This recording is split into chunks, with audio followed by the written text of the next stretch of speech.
Olá a todos e todas. Esse é um vídeo para a disciplina Teoria Geral do Direito Privado 1, matéria ministrada pelo professor Fábio Queiroz, Universidade Federal de Minas Gerais. A obra escolhida a ser analisada acerca dos direitos de personalidade foi a longa-metragem Bruna Surfistinha, do diretor Marcos Beldini. Essa obra foi inspirada no livro chamado Doce Veneno do Escorpião, Diário de uma Garota de Programa, cuja escritora é Raquel Pacheco. A obra fala sobre a vida de Raquel, uma jovem de classe média, moradora de São Paulo e que estudava num colégio particular em São Paulo. Ela convivia com os pais e com o filho do casal, seu irmão, só que ela não tinha uma boa relação com esses familiares, assim como também ela não era uma garota de muitas amizades no colégio, né? Certa vez, no colégio, um dos colegas de classe, chamado Rominho, a convenceu a ir até a casa dele. E chegando lá, ela foi forçada a ter relação libidinosa com o jovem. E com isso, ela se sentiu muito envergonhada, sem saber, inclusive, de que ela estava sendo gravada, né? Depois que ela chegou na escola no outro dia, que ela percebeu o que havia acontecido, uma vez que ela foi vítima de bullying e o vídeo, né, e a foto em que o Rominho a tinha gravado estava circulando pela escola e dessa forma ela se sentiu muito humilhada. Diante de tamanha chacota, a Raquel decidiu fugir de casa, deixando apenas uma carta para os pais. E antes disso ela havia entrado em contato com Larissa, dona de um prostíbulo no subúrbio de São Paulo, e com isso Larissa, chegando lá, né, Larissa explicou para ela quais eram as regras, né, da casa de prostituição. Uma das regras é que Raquel deveria cobrar R$100 por programa, sendo que 60 ficaria para Larissa e 40 para Raquel. Além disso, ela indicou que Raquel trocasse o nome, né, uma vez que para ela Raquel não era um nome muito atrativo para os clientes. E foi aí que Raquel decidiu que a partir daquele momento ela deveria ser chamada por Bruna. Então Bruna começou a ter muitos problemas no convívio com outras colegas da casa, né, de prostituição. Ela começou a também a usar muita droga, e um desses conflitos ela foi expulsa, porque ela brigou com Larissa. Ao ser expulsa, ela decide comprar um apartamento de luxo e atender os clientes nesse apartamento de luxo de forma autônoma. Foi aí também que ela inseriu o pseudônimo tão conhecido, Surfistinha, né? E junto a esse apartamento, ela também investiu em um blog em que ela avaliava o desempenho dos clientes, postava foto nua e seminua e contava como que era a vida de uma garota de programa. No filme trata como ela usufruiu bastante dessa vida luxuosa, mas também como ela precisou em pouquíssimo tempo voltar a atender por preços baixíssimos e atender em locais insalubres, né? Embora no filme essa questão da prostituição seja abordada de uma forma opcional, né, como foi para Raquel, é importante salientar que atualmente essa não é a realidade de várias das mulheres, principalmente garotas de programa, né? Muitas delas submetem a esse emprego por questão de falta de desemprego e muitas vezes para terem acesso à dignidade, a necessidades, né, que a vinculam à dignidade humana básicas, e muitas delas se submetem a esse emprego devido à vulnerabilidade social. Agora o Lucas vai abordar acerca dos direitos de personalidade encontrados na obra.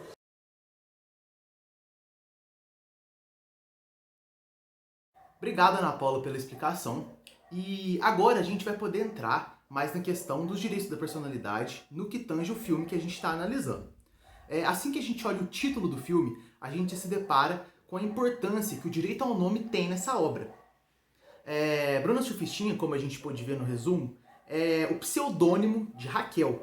Raquel escolheu esse nome, esse pseudônimo, para que os seus clientes se interessassem mais pelo seu serviço, por ela considerar um nome mais afável ao seu público, além de ser uma forma dela esconder a sua real identidade. Então era uma forma dela também manter a sua privacidade. Então, como o próprio Código Civil versa, todo pseudônimo que é utilizado de forma lícita, ele tem defesa pelo ordenamento jurídico, tal qual um nome comum. E no caso da Bruna, como ela utiliza de uma forma lícita, porque embora seja através da prostituição, é uma prostituição lícita, porque ela é maior de idade, e ela toma conta de si mesma, ela que escolheu esse caminho. Então, esse pseudônimo dela é protegido por lei. Então, esse direito ao nome é uma questão muito importante no filme. Outra coisa que a gente pode analisar é a questão do direito à privacidade e o direito à imagem. Em alguns momentos do filme, a gente pode ver situações onde esse direito é atacado e onde esse direito é preservado. Um exemplo onde ele é atacado. No começo do filme, a Raquel, no caso a Bruna, se envolve com um colega de turma sexualmente, e esse colega tira algumas fotos dela nessa situação e vaza na internet. Isso se demonstra uma clara violação do direito à privacidade da Bruna, certo? Ao seu direito à imagem. Portanto, é um claro ataque aos direitos personalísticos de Bruna. Outro ponto importante, por exemplo, é a Bruna, após criar seu website, ela descreveu os seus clientes no website, colocar mais ou menos como ele era, como eram suas características físicas, mas nunca falou o nome da pessoa. Por quê? Porque ela queria manter a identidade escondida, a privacidade dessas pessoas asseguradas. Então, naquele momento, ela estava fazendo certo, protegendo a identidade dos clientes dela. Quanto aos direitos à imagem, a gente pode pegar 2 pontos muito importantes que a gente pode encontrar no filme. Uma delas é quando ela faz uma sessão de fotos. Nessa sessão de fotos, entre elas algumas que ela está nua, ela publica essas fotos na internet, certo? A internet é um local público, portanto ela cede a imagem dela a uma plataforma pública. Só que isso não quer dizer que as pessoas possam usar a imagem dela para fazer comentários satíricos, maldosos ou campanhas publicitárias. Aquelas fotos são dela e apenas as coisas que envolvem o seu interesse que podem ser utilizadas. Outra questão também, para finalizar, é o direito à imagem que se trata quando ela faz uma entrevista. Naquele momento ela está cedendo a sua imagem àquele veículo comunicativo que fez a entrevista a ela. Eles têm o aval dela para realizar essa entrevista, para divulgar essa entrevista. Entretanto, é importante frisar que eles só podem utilizar aquilo de acordo com as vontades e o que foi combinado com Bruna antes da entrevista. Então, agora que vocês tiveram um pouco melhor a noção sobre essa questão do direito ao nome, do direito à privacidade e à imagem, a gente pode passar para Ana Clara, que ela vai elucidar outros direitos da personalidade muito importantes no filme.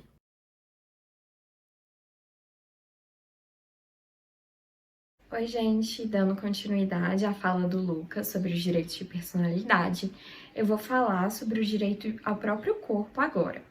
Esse direito é muito relevante na obra que a gente escolheu, uma vez que a profissão escolhida pela Bruna fala diretamente sobre o direito de uso do próprio corpo, ou seja, ela vai precisar dispor do próprio corpo para exercer aquela profissão escolhida, todo o tempo. Sobre isso, é importante ressaltar que mesmo nos dias de hoje, nós sofremos uma influência muito grande da religião, que tem uma concepção um pouco mais limitada do que seria o direito ao próprio corpo. Isso se reflete também no nosso Código Civil, principalmente no artigo 13, que fala sobre a possibilidade de disposição do próprio corpo, mas ele fala muito sobre algumas coisas que dependem de um critério de moralidade muito subjetivo, o que não é uma coisa muito legal, e que por isso é muito criticado em âmbito jurídico até hoje. Ele não respeita a pluralidade da vida que nós temos atualmente, e isso é muito importante para se adaptar aos costumes que vão sendo renovados de acordo com o tempo. Nesse sentido, a gente conclui que a Bruna está exercendo essa profissão de modo legal, uma vez que é reconhecida pelo Ministério do Trabalho, e ela escolheu essa profissão de forma autônoma, ou seja, sem nenhum tipo de coerção e também sendo capaz civilmente, porque ela já é maior de idade, nessa época do filme. Agora, sobre o direito à honra, no filme nós temos uma questão de acusação caluniosa de furto. A Bruna acusa uma amiga dela, Janine, interpretada pela atriz Fabíola Nascimento, de ter furtado dinheiro e algumas joias do seu armário, o que não aconteceu, mas feriu diretamente a reputação social da Janine e, consequentemente, a honra objetiva dela, dando abertura para uma ação de danos morais. Finalmente, sobre o direito à liberdade, nós conseguimos observar que a Bruna exerce esse direito em vários momentos durante o filme, mas nós gostaríamos de salientar alguns. quando ela sai da casa dos pais, quando ela escolhe a profissão e até mesmo quando ela escolhe assumir essa profissão publicamente, fazendo uso do blog que está lá em uma rede de internet para todo mundo acessar, né? Mas também tem, em alguns momentos, que a Bruna escolhe exercer esses direitos de liberdade para fazer compra de drogas ilícitas. E isso já não é permitido pela lei. Na Lei 11.343 de 2016, no artigo 28, é tipificada a compra de drogas. Nesse sentido, a gente conclui que, apesar do direito à liberdade ser irrevogável e servir para qualquer cidadão, quando a gente faz esse uso da liberdade para fazer o consumo de alguma coisa ilícita ou praticar uma atividade ilícita, esse direito de liberdade cessa, ou seja, a gente transpassa o direito de liberdade oferecido pelo direito brasileiro. Agora o Gabriel vai falar para vocês sobre a jurisprudência que a gente escolheu.